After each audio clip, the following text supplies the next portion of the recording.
안녕하세요, 구독자 여러분. 사연을 읽어드리는 필립입니다. 오늘의 사연 시작할게요. 저는 멋지고 착한 남편과 토끼 같은 딸아이와 살고 있는 아내이자 엄마인 30대 중반의 여자입니다. 여기 올라온 시댁 사연을 보고 참 고생들을 많이 하셨다고 생각했는데 저 또한 시누이 때문에 남편과 마음고생했던 길고 긴 날이 있어 이렇게 글을 적게 되었는데요. 반전에 반전을 거듭하는 이야기이니 꼭 끝까지 들어주시길 바랍니다. 남편을 처음 만나게 된 건 대학을 졸업하고 취업을 준비하던 시기였어요. 한창 스펙 쌓는데 예민해 있어 집과 학원들을 오가며 자격증 공부에 열중했답니다. 그 당시 저는 만나는 남자도 없었고 남자의 관심도 없어 세수만 하고 다녔는데요. 그런 제 모습을 보고 반했다는 취향 독특한 남자를 만나게 되었습니다. 바로 학원에서 토익 수업을 진행하는 선생님이었는데요. 저에게 친절하게 대하는 게 선생님이어서 그런가 했는데 알고 보니 처음부터 저에게 마음이 있어 다정하게 굴었다고 하더라고요. 어쨌든 저는 취업이 우선이었기 때문에 정중하게 거절하고 공부에만 매진했습니다. 그런데 남편은 제 공부를 도와주겠다며 끊임없이 접근을 했어요. 제가 영어학원 근처 카페에서 공부를 하고 있으면 갑자기 나타나 노트 정리를 해주기도 했고, 인턴을 뽑는 대기업들의 리스트를 정리해 면접관들의 특징과 예상 답안까지 준비해주며 저를 많이 도와주었습니다. 그렇게 열성적으로 저를 쫓아다니니 제 마음이 스르륵 열리게 되었고 그이의 여자가 되고 말았답니다. 저희는 연인이 되었지만 남들처럼 데이트를 하진 못했어요.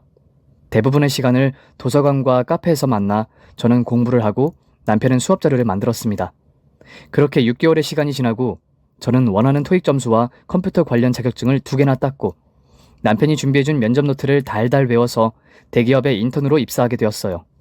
물론 정규직이 된 건 아니었지만 일단 절반은 성공했으니 한시를 놓게 되었고 그동안 저를 위해 수고와 희생을 해준 남편과 못다한 데이트를 실컷 하며 시간을 보냈습니다. 그리고 6개월 뒤 저는 운 좋게 정규직으로 채용되는 쾌거를 맛보게 되었어요. 늘 짜증내고 투정 부리던 제 곁에서 군말 없이 도와준 남편 공이 컸죠. 게다가 남편도 대형 학원으로 옮기면서 전보다 더 많은 연봉을 받게 되어 저희 둘 다 탄탄대로를 걷게 되었습니다. 그렇게 상황과 시기가 좋으니 결혼 이야기가 오갔고 양가 집안에 인사를 드리기로 했어요. 저희 부모님은 남편이 워낙 착해서 마음에 들어 하셨고 인물과 직업도 좋다며 단번에 결혼을 승낙하셨습니다. 그리고 며칠 뒤에는 제가 예비시댁으로 인사를 가게 되었어요. 남편과 1년의 연애를 하는 동안 남편의 집에 한 번도 가본 적이 없어 긴장을 심하게 하며 들어갔습니다. 시댁 식구로는 이혼한 시누이가 전부였어요. 시부모님은 10수년 전 사고로 한날 한시에 돌아가셨다고 들어 알고 있었습니다. 시누이는 남편보다 20살이나 많았는데 그이가 초등학교에 입학할 때부터 키웠다고 전하더라고요. 우리 지섭이가 어린 나이에 부모님을 잃고 나서 내가 엄마 노릇을 다 했으니 시어머니라고 생각하면 될 것 같아요. 여하튼 만나서 반가워요. 나이차가 많이 나고 동생을 키웠다고 시어머니 행세를 하려고 하는 게 눈에 선했어요. 게다가 시누이는 남편이 무슨 말만 하면 우리 예쁜 지섭이, 응? 잘생긴 내 새끼 하고 애칭을 부르는데 눈 뜨고 봐주기 힘들었습니다. 여하튼 저는 시어머니가 계시지 않았지만 시누이에게 시월드를 당할 거라는 예감이 팍팍 들었어요. 그래도 어쩌겠어요. 사랑하는 남편의 가족인데 제가 납작 엎드려야죠. 그래서 전 이렇게 대답했습니다. 그럼요, 형님. 앞으로 제가 시어머니 모시듯이 잘하겠습니다. 그러니 잘 부탁드려요. 하지만 시누이의 표정은 제가 별로 마음에 안 든 모양이었어요. 그리고 마치 저에게 동생을 빼앗긴다는 생각을 가지고 있는 것처럼 무섭게 느껴졌답니다. 그래도 시누이는 저를 받아주기로 했고 한 달 뒤에 상견례를 하고 결혼식을 치렀습니다. 신혼집은 남편이 그동안 모아온 돈으로 마련했어요. 시누이가 직장이 있거나 재산이 있는 게 아니라서 금전적인 도움을 주진 않았습니다. 그렇게 부부가 된 지 일주일이 지나자 염려했던 시월드가 시작되었어요.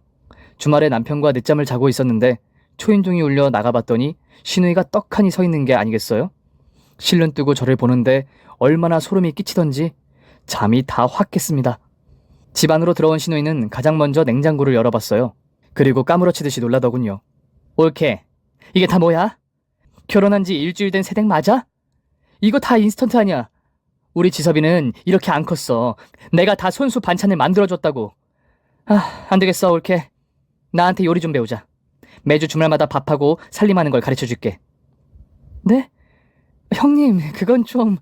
제가 집에서 노는 것도 아니고 회사 생활을 하는데 매번 남편한테 제가 만든 집밥을 차려줄 순 없어요. 요즘은 사 먹는 반찬들도 깔끔하고 맛있어서 맞벌이 부부들은 이러고 살아요. 그리고 주말에는 저도 쉬어야죠. 저는 혼날 각오로 그렇게 대답했어요. 차라리 욕을 먹는 게 낫지 주말마다 신우이랑 얼굴 맞대고 살림 배우는 건 생각만 해도 끔찍했습니다.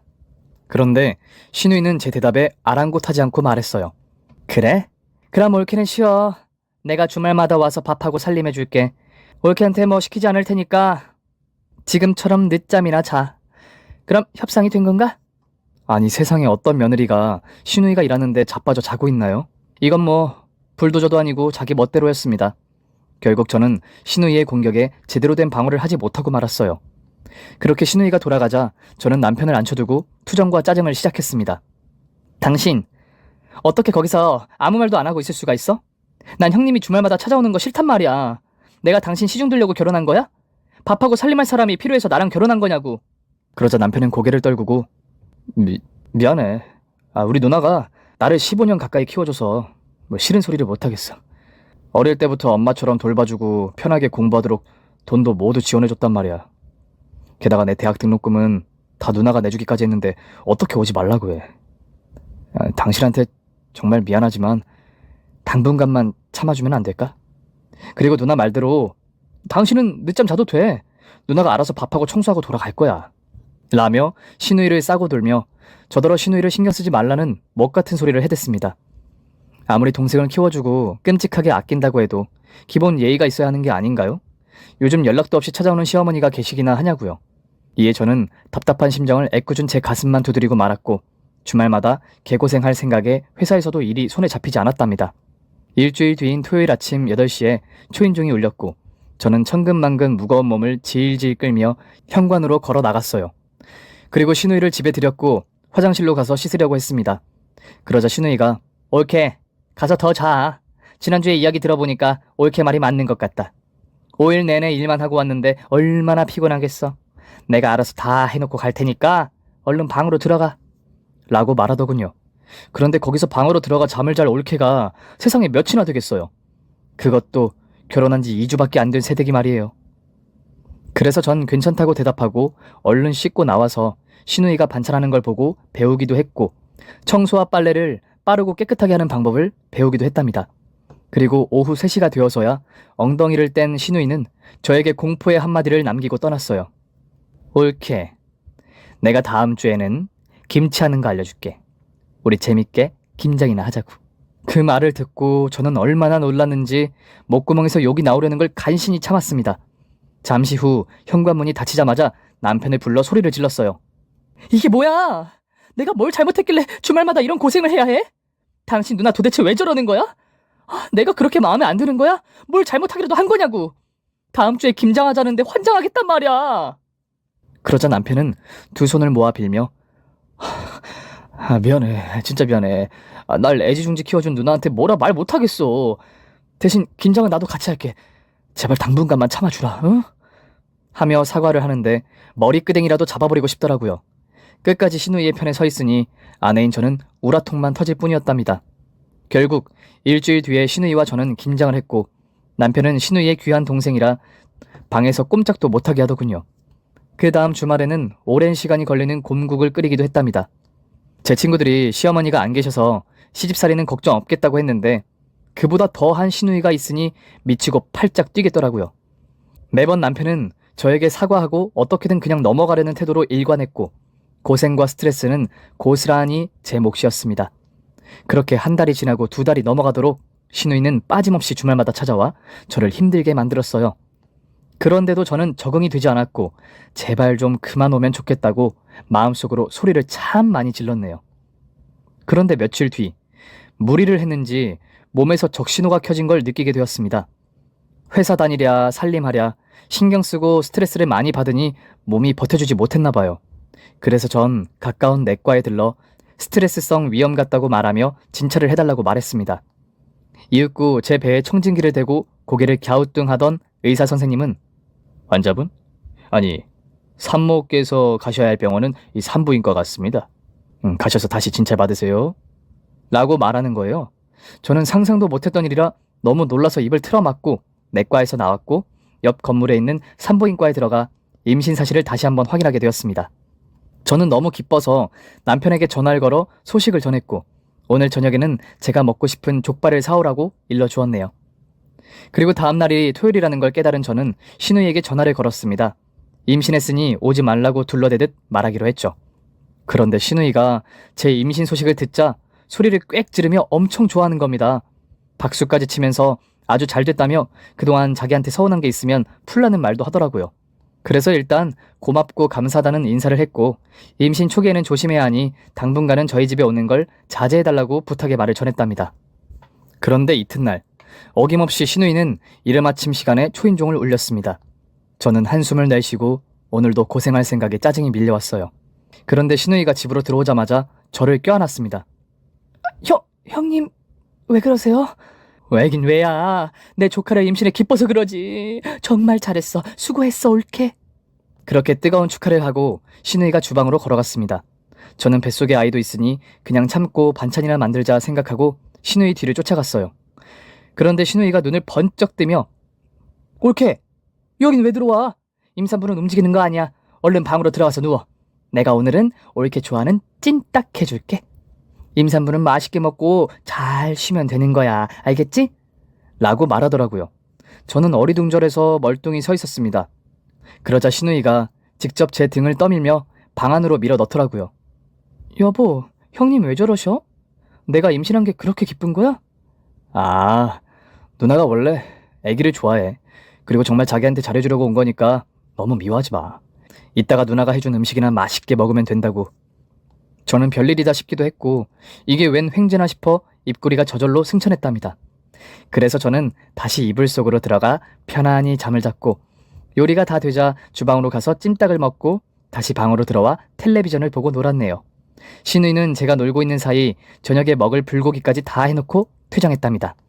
그날 이후로도 신우이는 주말뿐만 아니라 시시때때로 들락거리며 제가 좋아하는 음식을 만들어 놓고 우렁이 색시처럼 사라졌어요.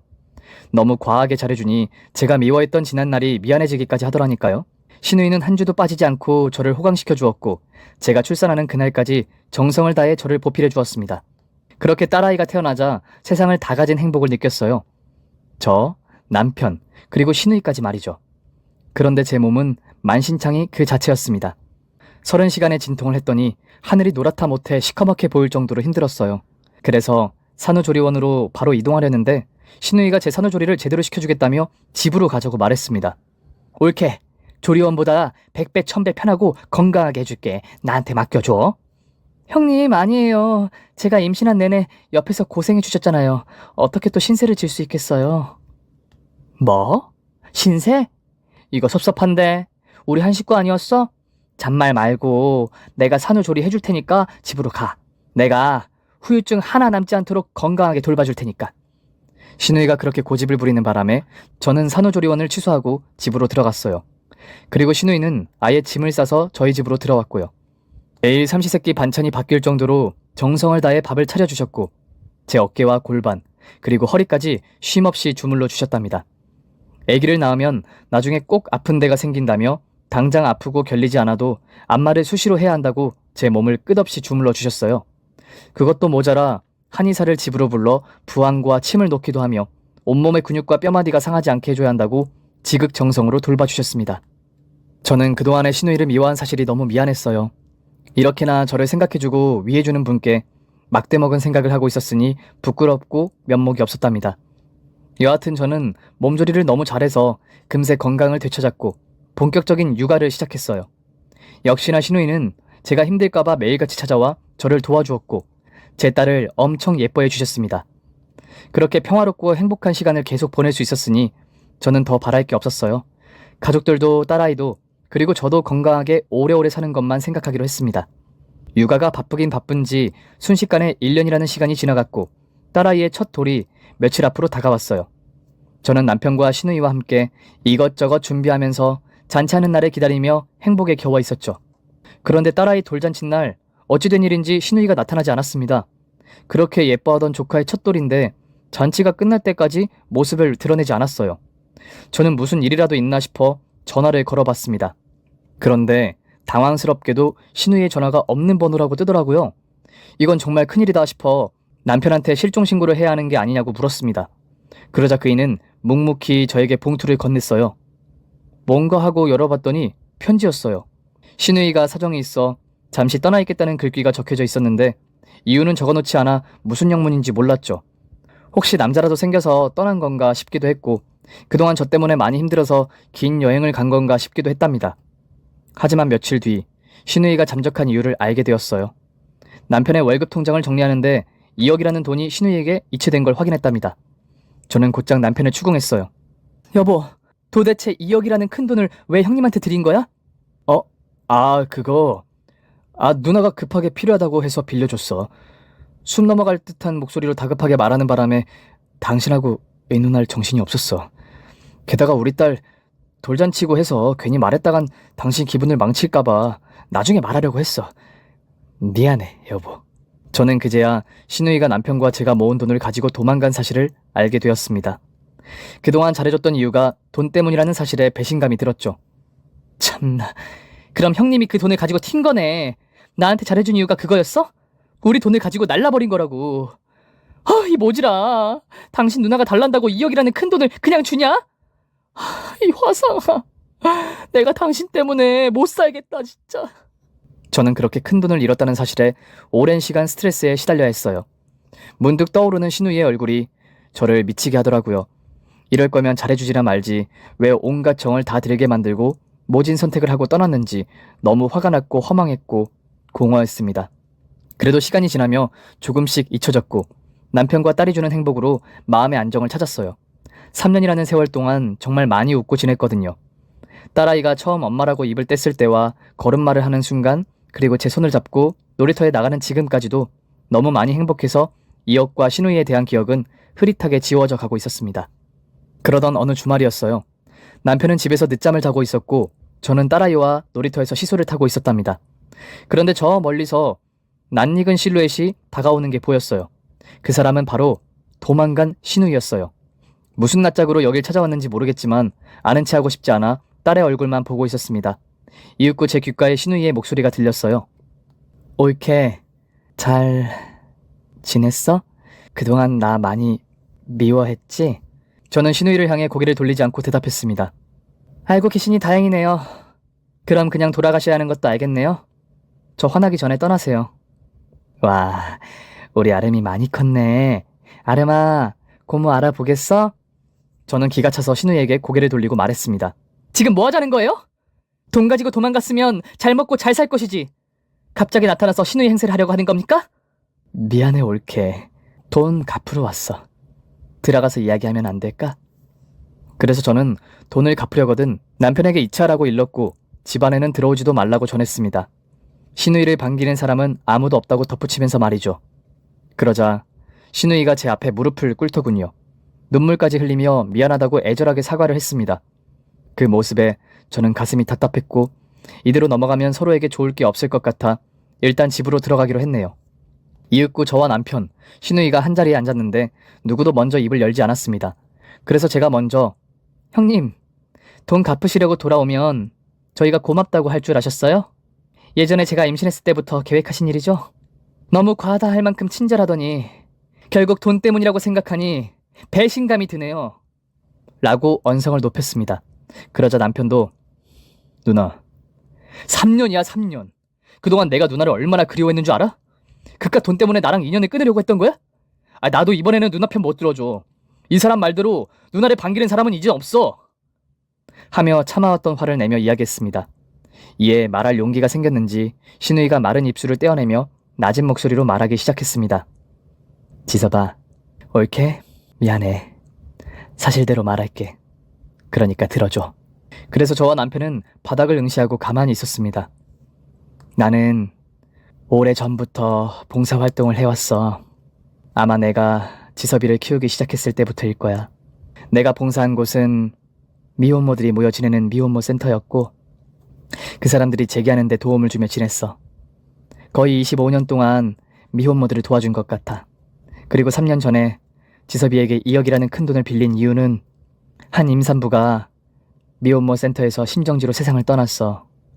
지내는 곳이 불편해서 그렇게 된 것 같아. 다른 산모들은 죽게 두고 싶지 않았어. 그래서 지낼 곳 없고 배가 불러오는 미혼모들에게 전세 아파트를 마련해주고 싶었어. 내 집을 팔아봐야 얼마 되지도 않아서 지섭이와 올케가 모은 돈을 빌린 거야. 그렇게 미혼모들을 도와주고 나니까 지섭이와 올케 돈을 어떻게 갚을지 막막하더라고.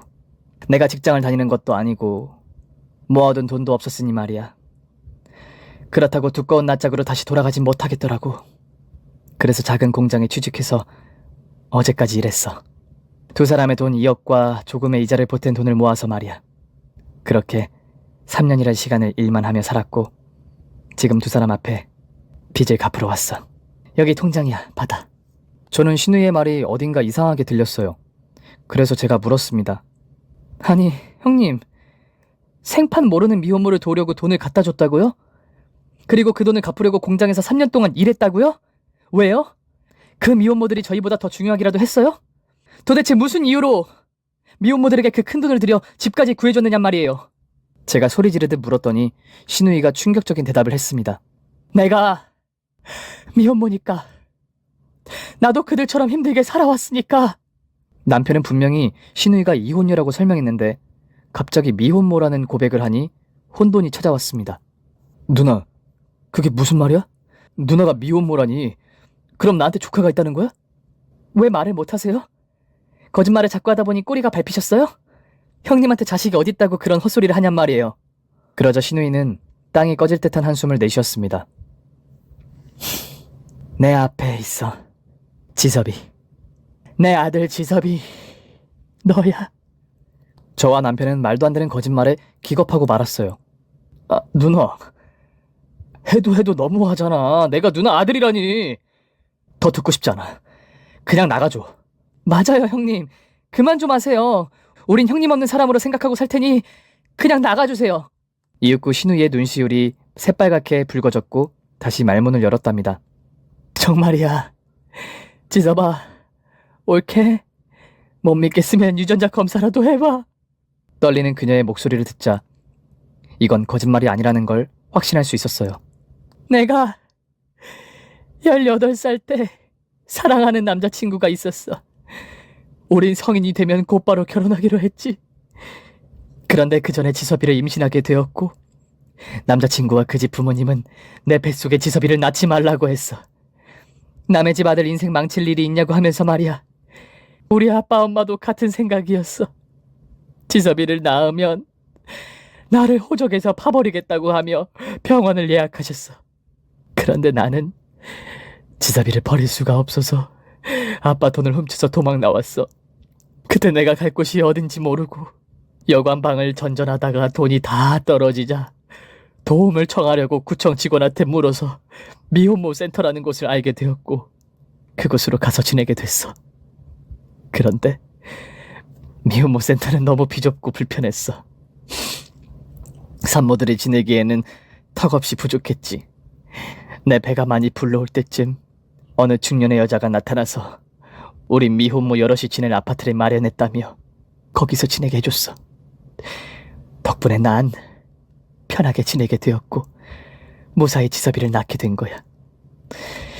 그리고 다시 부모님을 찾아가게 되었고 어쩔 도리가 없던 부모님은 나와 지섭이를 받아주셨어. 하지만 부모님은 내가 미혼모로 살게 두지 않으시려고 지섭이를 아빠 호적에 올렸고 나는 성인이 되어 다른 남자를 만나 결혼하게 되었지. 그렇게 지섭이를 떠나버렸어. 그런데 7년 뒤 부모님이 사고로 돌아가시게 되었고 나는 지섭이를 책임져야겠다는 생각에 남편과 이혼을 하고 지섭이를 키우려고 돌아온 거야. 그리고 여태까지 말하지 못한 거고 두 사람이 충격을 받은 건 알겠지만 모든 게 사실이야. 그렇게 고백을 털어놓는 신우이는 사진 한 장을 꺼냈습니다. 어린 나이에 신우이가 갓난아기를 안고 있는 사진이었죠. 남편은 그 사진을 집어들고 눈시울을 붉혔습니다. 그리고 떨리는 입술을 간신히 열었어요. 정말이야? 어떻게 이럴 수가 있어. 그럼 이혼하고 나에게 왔을 때 말했어야지. 난 평생 엄마를 누나라고 부르고 산 바보 멍청이가 된 거잖아. 그럼 난 7년 동안 너를 버린 엄마가 되는 거니까 네가 날 미워할까 봐 겁이 났어. 그냥 착한 누나로 남는 게 더 좋겠다는 이기적인 생각을 해서 여기까지 오게 된 거야. 그런데 다시 너를 잃고 싶지 않아서 이제야 고백하는 거야. 날 좀 용서해줘. 이기적인 날 한 번만 봐줘. 결국 모든 걸 실토한 신우이는 뜨거운 눈물만 흘렸습니다. 그리고 남편이 자리에서 일어나 신우이를 끌어안았고 두 사람은 한참 동안을 부르르 떨며 오열하고 말았습니다. 그리고 남편과 신우이의 훌쩍거리는 소리가 잦아질 때쯤 제가 말문을 열었어요. 형님, 그래서 제가 임신했다고 했을 때 그렇게 헌신하신 거예요? 옛날 기억 때문에요? 맞아. 나는 지섭이를 가졌을 때부터 출산하고 수년 동안 뼈마디가 아픈 후유증을 겪었어. 그래서 올케를 돌봐주고 싶었어. 물론 아름이가 나한테 귀한 손녀이기도 했으니까. 저는 신우이의 손에 제 손을 얹고 고개를 끄덕였고 그동안의 오해를 풀었다는 눈빛을 보냈습니다. 그러자 신우이는 저를 세게 안아주었고 미안하다는 말만 수십 번을 하며 용서를 빌었네요. 며칠 뒤 저희는 한 집에서 살게 되었습니다. 신우이, 아니 시어머니가 이전 집까지 팔아가며 미혼모를 도와준 탓에 오갈 데가 없기도 했고 저와 남편이 함께 살길 원해서 이 같은 선택을 했답니다. 물론 시어머니는 저희에게 큰 죄를 지어 무슨 낯으로 함께 사냐고 거절했는데 제 딸이자 시어머니의 손녀인 아름이가 혀 짧은 소리로 같이 살자고 하니 고민을 접어버리고 저희 집으로 들어오셨습니다. 그리고 얼마 뒤 제가 둘째를 임신하게 되었어요. 시어머니는 이번에도 당신의 손으로 저와 뱃속의 아이를 돌봐주겠다며 혼신의 힘을 다하셨습니다. 남편은 그런 시어머니에게 엄마, 정도껏 해. 누가 보면 상전인 줄 알겠다고 라며 투정을 부리더라고요. 그러자 시어머니는 임신하면 상전 맞아. 넌 그것도 몰랐냐? 하여간 남자들은 이래서 안 돼. 산모의 고통을 10분의 1이라도 헤아리지 못한다니까? 너 옆에서 방해할 거면 아름이 데리고 나가서 놀이터나 다녀와. 하시며 제 편에 우뚝 서주셨네요. 처음엔 저와 남편이 어머님, 엄마라는 호칭이 굉장히 어색해서 혼났는데 이것도 한 일주일 해보니까 금세 적응이 되더라고요.